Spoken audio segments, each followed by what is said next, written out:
Hey guys, welcome to this channel. और आज की इस वीडियो के अंदर हम डिस्कस करेंगे और डिकोड करेंगे कि रेटिनॉल्स क्या होते हैं, किन को यूज़ करने चाहिए, किन को यूज़ नहीं करना चाहिए और कैसे यूज़ करें कि ये हमको 100% रिजल्ट्स दें। तो चलिए इसी वीडियो के अंदर हम डिस्कस करेंगे पूरा इसके बारे में। हो सकता है वीडियो थोड़ी सी लंबी हो बट बहुत अच्छी इन्फॉर्मेशन मिलेगी आपको। तो इन्फॉर्मेशन अच्छी लगे तो लाइक कर देना वीडियो को और चैनल को सब्सक्राइब कर लेना और अच्छी अच्छी वीडियोस के लिए, और बेल आइकन को भी प्रेस कर देना और कमेंट करके ज़रूर बताइएगा कि आपको ये वीडियो कैसी लगी। तो चलिए स्टार्ट करते हैं। तो अगर हम रेटिनॉल्स की बात करते हैं तो रेटिनॉल जो होता है वो विटामिन ए का एक डेरिवेटिव होता है जो हम नेचुरली भी ले सकते हैं, लाइक इन आवर फूड। और कुछ फ्रूट्स होते हैं जिसके अंदर विटामिन ए नेचुरली प्रेजेंट होता है। तो ये तो हम देखते हैं कि जो बहुत सारे विटामिन्स होते हैं जो हम इनटेक भी कर सकते हैं और उनका ट्रॉपिकली अप्लाई भी हम कर सकते हैं जिससे हमें ज़्यादा बेनिफिट मिले, like vitamin E, vitamin C. तो ये आप लोग देखेंगे कि विटामिन सी जो होता है वो हम खा भी सकते हैं और बाहर से अप्लाई भी हम करते हैं ताकि हमको ज़्यादा इफेक्ट मिले। तो उसी तरीके से जो विटामिन ए होता है उसका डेरिवेटिव एक होता है रेटिनॉल। तो वो हमारे फूड में तो प्रेजेंट होता ही है बट अगर हम ट्रॉपिकली अप्लाई करें तो हमें इफ़ेक्ट थोड़ा ज़्यादा मिलता है और अच्छा मिलता है। ठीक है, तो चलिए स्टार्ट करते हैं। तो एक की अगर हम बात करें तो वो बहुत सारे फ्रूट्स में और बहुत सारे फूड के अंदर अवेलेबल होता है। तो वो हम इनटेक भी कर सकते हैं और ट्रॉपिकली भी अप्लाई कर सकते हैं। तो अगर हम रेटिनॉल की बात करें तो सबसे पहले जानते हैं कि रेटिनॉल के क्या क्या बेनिफिट्स हैं जो हम उसको ट्रॉपिकली अप्लाई करने के बाद में ले सकते हैं।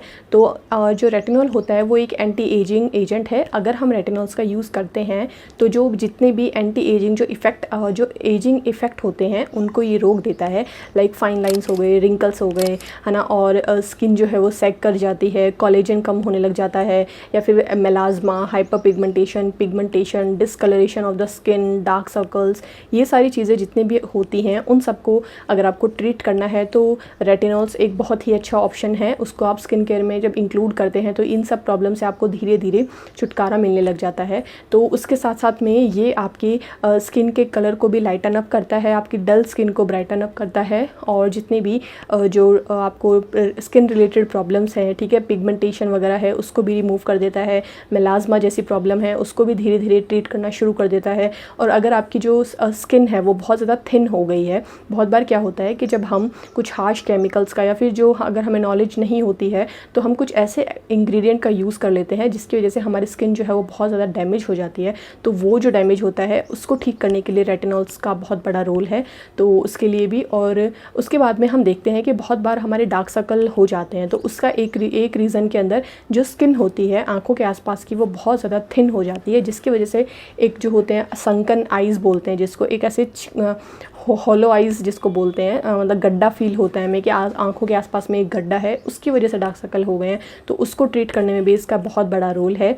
उसके साथ साथ में आपका जितनी भी प्रॉब्लम है स्किन से रिलेटेड उन सबको ट्रीट करता है। और हाँ, अगर आपके एक्ने होते हैं, है ना, रेगुलरली एक्ने रहते हैं आपको, या फिर एक्ने के बाद में जो बम्प्स आ जाते हैं स्किन के ऊपर, जो मतलब कि एक पोर्स हो जाते हैं, अजीब से ओपन पोर्स बोलते हैं जिसको, और जो है ना जो स्किन का टेक्सचर होता है वो बिल्कुल ही ख़राब हो जाता है, स्मूथनेस नहीं रहती है, तो उसको भी ट्रीट करता है। और उसके साथ साथ में जो कोलेजन होता है आपको उसको भी बूस्ट करता है। आपकी जो सेल का जो प्रोडक्शन है उसको इतना ज़्यादा बढ़ा देता है कि कोलेजन जो है वो बढ़ने लग जाता है बहुत ज़्यादा, जिसकी वजह से आपकी स्किन जो है वो रिजुवनेट लगती है, यंगर लुकिंग स्किन आपकी दिखती है और बहुत प्लम्पी सी स्किन दिखती है, फ्रेश लुक एकदम दिखता है कि हाँ। और जितने भी एजिंग के जो साइंस आ रहे होते हैं वो भी रिड्यूस कर देता है, फाइन लाइन्स, रिंकल्स वगैरह। तो चलिए अब देखते हैं कि इसको कौन यूज़ कर सकता है। तो अगर मैं रेटिनॉल्स की बात करूँ तो अगर आपकी एज 21 से ऊपर है तो आप रेटिनॉल डेफिनेटली अपने स्किन केयर में इंक्लूड कर सकते हैं। और अगर आपकी एज 25 प्लस है तो डेफिनेटली मेरे बोलने से आप डेफिनेटली इसको यूज़ कीजिए। आपको इतने ज़्यादा अमेजिंग रिजल्ट मिलेंगे ना कि आप सोच ही नहीं सकते हैं कि बहुत ज़्यादा अमेजिंग है। रेटिनॉल अगर मेरा one of the favourite ingredient है जितने भी इंग्रेडिएंट है उनके अंदर से। तो अगर आपकी एज 25 प्लस है तो आप डेफिनेटली इसको यूज़ कीजिए, बहुत ज़्यादा इफेक्टिव है। और 30 प्लस है फिर तो मतलब मस्ट है। अगर आपकी स्किन केयर में 30s के बाद में अगर रेटिनॉल नहीं है तो आपकी स्किन इतनी जल्दी डीके होगी, इतनी जल्दी आपको जो एजिंग साइंस है वो दिखने शुरू हो जाएंगे। तो अगर आप चाहते हैं कि वो सब चीज़ें ना हो तो रेटिनॉल्स को यूज़ कीजिए। ठीक है, तो ये हमने जान लिया कि किन किन को रेटिनॉल्स यूज़ करना चाहिए, और उससे पहले हमने जान लिया कि किन किन प्रॉब्लम्स के अंदर आप रेटिनॉल्स का यूज़ कर सकते हैं। ठीक है, तो आप जानते हैं कि कौन सा जो मार्केट में अवेलेबल रेटिनॉल होता है उसको यूज़ करना चाहिए। तो आपने बहुत बार देखा होगा कि ट्रेटेनॉइन करके एक क्रीम आती है, तो उसके अंदर बहुत सारे अलग अलग कंसंट्रेशंस आते हैं ना, बहुत अलग अलग परसेंटेज पे आता है। तो यहाँ पे लोगों को कन्फ्यूजन हो जाती है कि हमें किस परसेंटेज से शुरू करना चाहिए या फिर कौन सा यूज़ करना चाहिए। तो मैं यहाँ पर आपको रिकमेंड करूँगी कि आप सबसे पहले सबसे कम वाले जो कंसनट्रेशन है, जो परसेंटेज है, उससे स्टार्ट करिए, दैट इज़ 0.025 से। उसके बाद में आप जब वो आपका ख़त्म हो जाए तो उसके बाद में आप स्टार्ट कर सकते हैं 0.05 और फिर उसके बाद में 0.01। तो ऐसे करके आप जैसे ही परसेंटेज इंक्रीज़ करेंगे धीरे धीरे, जब आपकी स्किन उससे यूज़ टू हो जाएगी, डायरेक्ट आप 0.5 या फिर 0.1 अगर यूज़ करने लग जाएंगे तो शायद बहुत ज़्यादा मतलब अजीब सी स्किन हो जाएगी और वो उतना आपकी स्किन के लिए सूटेबल नहीं होगा। तो सबसे पहले आप जाइए और 0.025 जो परसेंटेज है उससे आप स्टार्ट करिएगा, उसके बाद धीरे धीरे यूज़ करिएगा, ठीक है। अब जान लेते हैं कि इसको कब यूज़ करना है, ठीक है। तो यहाँ पे मैं एक बहुत बड़ा आपको डिस्क्लेमर देना चाहूँगी कि इसको दिन में प्लीज़ यूज़ मत कीजिएगा। दिन में यूज़ करोगे तो स्किन उतनी डैमेज हो जाएगी, फिर आप आके बोलोगे कि कैसी स्किन हो गई है ये वो। तो इसका यूज़ आपको सिर्फ रात में करना है, नाइट में अप्लाई करिए, दिन में अप्लाई नहीं करना है। और दूसरी बात है कि अगर आप रेटिनॉल्स अपनी स्किन केयर में यूज़ कर रहे हैं तो आपको सनस्क्रीन लगाना बहुत ज़्यादा ज़रूरी है, ठीक है। ये बहुत ज़रूरी है, आप रेटिनॉल्स लगाइए। और सनस्क्रीन का अगर आप बाहर नहीं भी जाते हैं तो भी आप सनस्क्रीन का यूज़ कीजिए। अगर थोड़ी सी डायरेक्ट सनलाइट आती है विंडो के थ्रू या गेट के थ्रू तो भी आपको सनस्क्रीन यूज़ करनी चाहिए। अब जान लेते हैं कि इसको शुरुआती दौर में कैसे इस्तेमाल किया जाना चाहिए, ठीक है। तो आप इसको सिर्फ पी साइज़ जो होता है उतना सा आप लेंगे और इसको अपने पूरे फेस पे अप्लाई कर देंगे। और जो पूरे फेस पे आप अप्लाई कर दीजिए, ठीक है। और इसको जब स्टार्ट करेंगे तो हफ्ते में सिर्फ दो दिन यूज़ करना है। दैट मीन्स कि पहला आप यूज़ कर लीजिए मंडे को, उसके बाद में ट्यूसडे, वेडनेसडे, थर्सडे छोड़ दीजिए, फिर फ्राइडे को। तो शुरुआत आप ऐसे करेंगे, हफ्ते में सिर्फ 2 दिन इसका यूज़ करेंगे, बाकी दिन आपको जो भी यूज़ करना हो वो आप यूज़ कीजिए। उसके बाद में धीरे धीरे जब आपका 1 महीने के बाद में आप हफ्ते में 3 दिन भी यूज़ कर सकते हैं ऑल्टरनेट डेज़ पे। लाइक मंडे को यूज़ किया तो ट्यूसडे को छोड़ा, वेडनेसडे, फिर थर्सडे छोड़ा एंड फिर फ्राइडे। और ऐसे ही अगर ट्यूसडे को स्टार्ट किया है तो ट्यूसडे को स्टार्ट किया, वेडनेसडे को छोड़ दिया, थर्सडे, फिर सैटरडे को। ऐसे आपको 3 दिन यूज़ करना है हफ्ते में। और उसके बाद में आपको नेक्स्ट वीडियो में बताऊँगी कि अगर आपने मतलब कि 2 महीने यूज़ कर लिया है तो उसके बाद में इसके बेस्ट रिजल्ट्स के लिए इसको कैसे यूज़ किया जाना चाहिए, ठीक है। अब बात कर लेते हैं कि जो इसको मतलब कि इसको जो कौन सी क्रीम्स हैं वो मैं आपको बता देती हूँ कि मैं कौन सा यूज़ करती हूँ। तो यहाँ पे मेरे पास ये आप देख सकते हैं कि ये ख़त्म ही हो गया है ऑलमोस्ट। ये मेरे पास 0.025 की कंसंट्रेशन है और ये अभी जो फ़िलहाल मैं यूज़ कर रही हूँ वो 0.1 की कंसंट्रेशन है। मैं पिक्स आपको स्किन पे अप्लाई कर दूँगी, जो भी ये दोनों की जो पिक है वो मैं आपको प्रोवाइड करा दूँगी। तो मैं जो यूज़ कर रही हूँ फ़िलहाल वो 0.1% है वेट बाय वेट, क्योंकि मुझे काफ़ी टाइम हो गया है रेटिनॉल यूज़ करे हुए। तो यहाँ पे अब हम बात करेंगे कि क्या क्या आपको, क्योंकि बहुत बार हम रेटिनॉल्स को यूज़ करने से डरते हैं, क्योंकि जब हम, या फिर हो सकता है कि शायद हमने शुरू किया हो बट उसके रिज़ल्ट्स इतने अजीब होते हैं कि हम छोड़ ही देते हैं बीच में। तो वो उसके बारे में डिस्कस कर लेते हैं, क्योंकि वो एक बहुत ज़्यादा नाइटमेयर टाइप होता है। क्योंकि मैंने जब इसको यूज़ करना शुरू किया था तो मेरे लिए भी सेम ही था। और मेरी स्किन के साथ क्या है कि मेरी स्किन बहुत सेंसिटिव है तो और ज़्यादा उसका रिएक्शन था।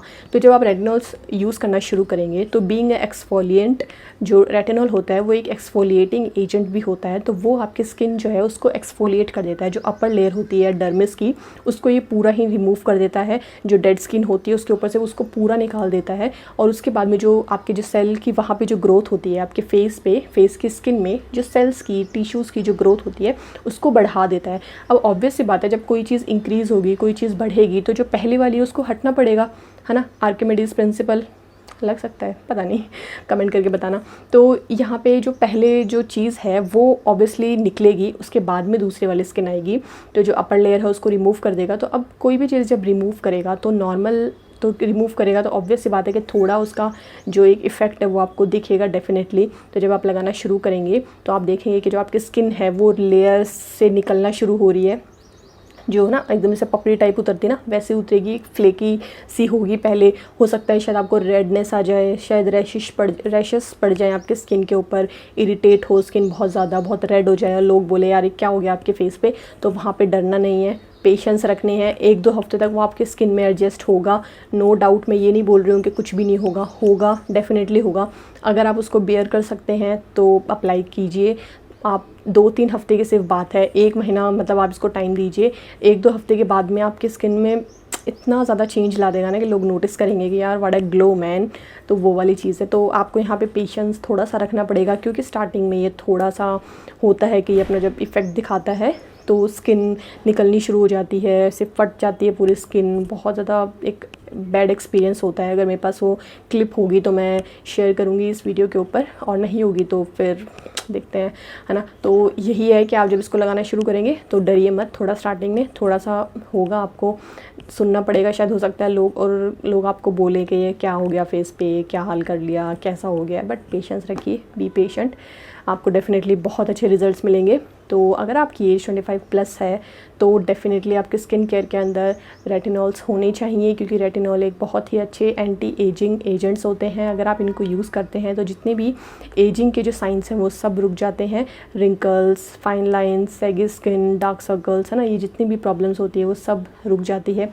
तो रेटिनॉल्स के बारे में हमने ये जान लिया। अब जान लेते हैं कि रेटिनॉल्स को थोड़ा और इफ़ेक्टिव बनाने के लिए हम और क्या कर सकते हैं। तो ये मेरे पर्सनल एक्सपीरियंस के ऊपर बेस्ड है। तो यहाँ पर मैं आपको बोल रही हूँ कि रेटिनॉल्स के जब आप यूज़ करना शुरू करें तो मेक श्योर है कि पहले आप रेटिनॉल लगा लें, और सिर्फ आपको लगाना कितना है, सिर्फ पी साइज़ जो होता है उतना ही आप यूज़ करें। ज़्यादा यूज़ करेंगे ये नहीं है कि ज़्यादा यूज़ करेंगे तो ज़्यादा इफ़ेक्ट होगा, नहीं, बैड इफ़ेक्ट होगा। सिर्फ पी साइज़ अमाउंट हमेशा से ही उतना ही लगाना है, चाहे हायर कंसनट्रेशन हो या लोअर हो, ठीक है। तो आपको सिर्फ पी साइज़ का लगाना है, और उसके बाद में जब वो एकदम से स्किन में चला जाए तो उसके बाद में आपको मॉइस्चराइज़र अप्लाई करना है। वो भी आप कोशिश करिए कि बिल्कुल सिंपल हो, इसको किसी भी इंग्रेडिएंट के साथ मिक्स मत करना। मैं अभी बताऊंगी कि आप रेटिनॉल्स को किसके साथ मिक्स कर सकते हैं जिससे इसकी इफ़ेक्टिवनेस जो है वो बहुत बढ़ जाएगा। तो ऊपर से मॉइस्चराइज़र अप्लाई कर लेना जो बहुत सिंपल मॉइस्चराइज़र हो, जिसमें और जो है एक्टिव इंग्रेडिएंट ना हो। तो ये हो गया पहला टिप। दूसरा टिप है कि इसके साथ में आप या तो हाइलुरोनिक एसिड अगर मिक्स करना चाहते हैं तो मिक्स करिए, वेल एंड गुड, इसका रिज़ल्ट 20-30 टाइम्स बढ़ जाएगा। दूसरा विटामिन ई, अगर विटामिन ई को यूज़ कर सकते हैं साथ में तो वो बहुत ज़्यादा अच्छा रिज़ल्ट दे सकता है, क्योंकि अब यहाँ पे विटामिन ई जो है वो कुछ लोगों को सूट नहीं होता है। तो अगर नहीं सूट होता है तो छोड़ दीजिए, सूट होता है तो आप डेफिनेटली हाइलुरोनिक एसिड के साथ में आप विटामिन ई को यूज़ कर सकते हैं, बहुत अच्छा रिज़ल्ट आपको मिलेगा। तो ये थी आज की वीडियो ऑल अबाउट रेटिनॉल्स। अगर फिर भी कोई कन्फ्यूजन रहती है तो do comment, I will reply definitely. और अगर ये वीडियो अच्छी लगी हो तो do like this video and subscribe कर लेना इस चैनल को। Thank you for watching.